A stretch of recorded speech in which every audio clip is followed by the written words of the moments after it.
হবিগঞ্জ যাওয়ার পথে পুলিশের ব্যারিকেডের মুখে পড়ে এনসিপি নেতাদের গাড়িবহর। তবে পুলিশের ব্যারিকেড ভেঙেই হবিগঞ্জের উদ্দেশ্যে রওনা হন নেতাকর্মীরা। মঙ্গলবার হবিগঞ্জে এনসিপি নেতাদের গাড়িবহরে হামলা, সংঘর্ষ, ১৪৪ ধারা জারির ঘটনায় পুরো জেলায় বিরাজ করছে চরম উত্তেজনা। মৌলভীবাজার প্রতিনিধি বিকুল চক্রবর্তীর তথ্য ভিডিওতে আরও জানাচ্ছেন উপমা রায়। একের পর এক স্লোগান দিয়ে সামনের দিকে এগিয়ে চলছে এনসিপির নেতাকর্মীদের গাড়িবহর। মৌলভীবাজার হবিগঞ্জ সড়কের চা কন্যা এলাকায় পুলিশের দেয়া ব্যারিকেড ভেঙে হবিগঞ্জের দিকে রওনা হন এনসিপি নেতারা।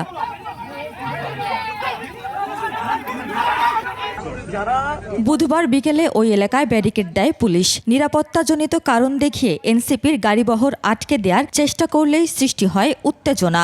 এক পর্যায়ে নেতাকর্মীরা ব্যারিকেড ভেঙে সামনে এগিয়ে যান। পরে পরিস্থিতি নিয়ন্ত্রণে ঘটনাস্থলে অতিরিক্ত পুলিশ মোতায়েন করা হয়।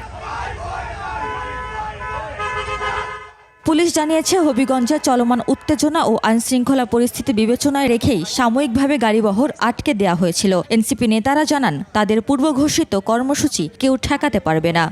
আমরা তো কালকে থেকে এখন পর্যন্ত এটা দেখি নাই যে একজন, দুইজন, তিনজনকে গ্রেফতার করা হয়েছে, কোনো সিঙ্গেল কাউকে দেখি নাই। তাহলে আপনাদের উপরও তো আমরা আস্থা রাখতে পারতেছি না। তো আমাদের কাজটা আমাদের নিজেদেরই করতে হবে। আর আমরা আগে হবিগঞ্জ পৌরসভা 144 দেয়া, আমরা পৌরসভা এরিয়ায় যাই, তারপরে যদি ওখানে প্রশাসন আমাদের বাধা দেয়, আমরা ওনাদের সাথে কথা বলছি, কোনো সমস্যা নেই। মঙ্গলবার হবিগঞ্জ শহরে এনসিপির মুখ্য সংগঠক সার্জিস আলম, নাসির উদ্দিন পাটোয়ারি সহ কেন্দ্রীয় নেতাদের গাড়িবহরে হামলার পর থেকেই জেলায় উত্তেজনা ছড়িয়ে পড়ে। পরিস্থিতি নিয়ন্ত্রণে হবিগঞ্জ সদরে জারি করা হয় ১৪৪ ধারা। তাদের উপর নিষেধাজ্ঞা আরোপ করা হলো। উপমা রায়, ডেস্ক রিপোর্ট, ২১ টেলিভিশন।